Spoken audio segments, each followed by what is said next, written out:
magbarkada. Kasi di ba yung sabi nila, the smaller the circle, the better.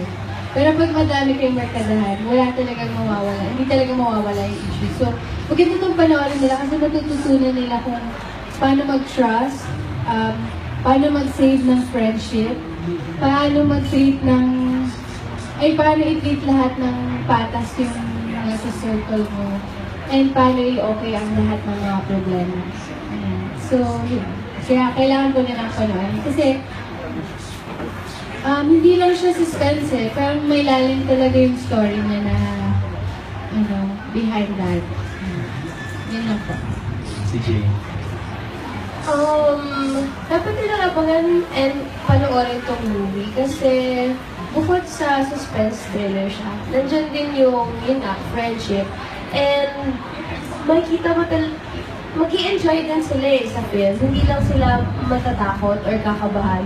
Mag-i-enjoy din sila na kahit kinakabahan sila, parang gugustuhin pa rin nilang malaman kung ano yung mga susunod. And sa akin, parang hindi nila alam kung ano yung mga mangyayari. Like, feeling nila, alam na nila, diba, na okay, ganito yung kwento na figure out ko na. Pero yun pala, iba pa pala. So yun yung maganda dun sa movie and yun yung dapat nilang abangan.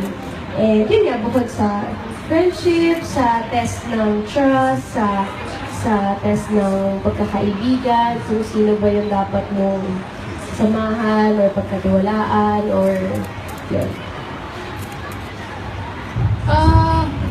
Feeling ko masaya talagang mapanood ng mga magbabarkada itong movie na to kasi itong team ng Bloody talagang pinaghirapan namin na ma-differentiate yung bawat character.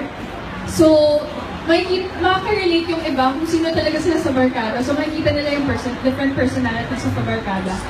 Tapos, yun nga, the lesson talaga is about how far will you go? Wow, how far will you go for your friends? For Moana. Ayun, that's the moral lesson.